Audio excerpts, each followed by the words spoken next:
Many black people have come to me and said constantly that they had no idea that there were black soldiers in the Civil War.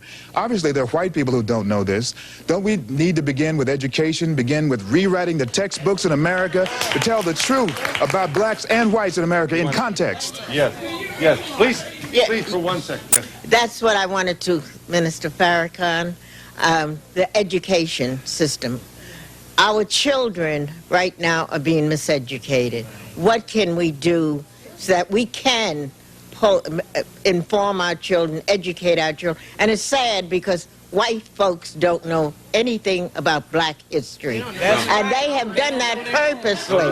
And I am saying that in May, I go down to Beaufort, and when you're in South Carolina, the whole history of black Africans is there. And it's pathetic that white folks have to wait till February to find out that we were slaves. I would like us to speak to what are we going to do to improve the education of this whole society, which have cheated them from our true heritage. May I respond?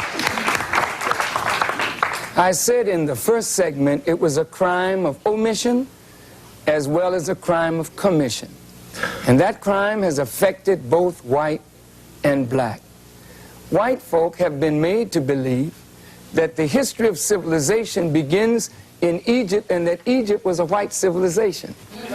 And that many whites have been made to believe that black folk were just in the jungles of Africa running around with no clothes on and never contributed anything to the advancement of civilization, while at the same time there are Masons and Shriners. Some of your parents are Shriners and Masons, and they put on the fez of the Muslim people.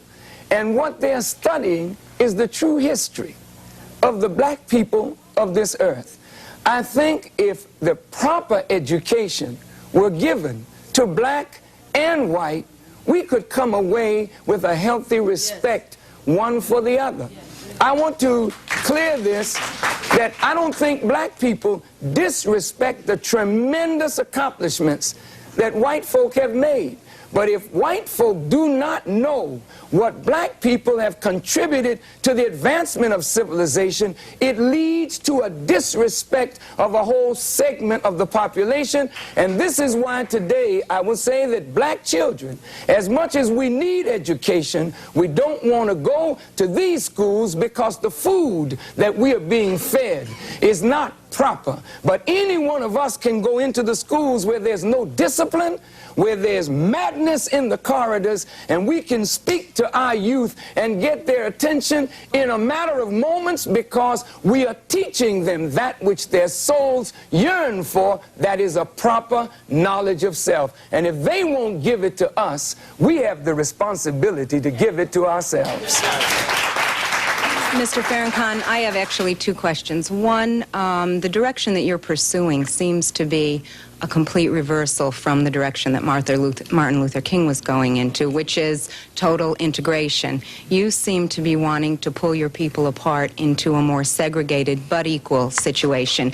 Can you draw any parallels between yourself and he and the end result that you're looking for? Yes. And how would you address some of the educated, upper-class blacks who are sending their children off to college now and are distressed that they're coming back too black? And I had said, what do you mean? My question to them was, what do you mean by too black? How can your children be too black? And they say there's a militant air that's coming home, and an angriness and an aggressiveness that they've spent years trying to quell. These children are wealthy children going to excellent colleges. Their parents are upper class, and they're concerned and distressed. Thank you. First, I appreciate the manner and the spirit of your question. Dr. Martin Luther King, of course, was a giant among us. Dr. Martin Luther King was a humanist as well as a deep religious thinker who hoped and believed and worked for the coming together of people. I don't think that Dr. King was in error to work what his heart commanded him to do.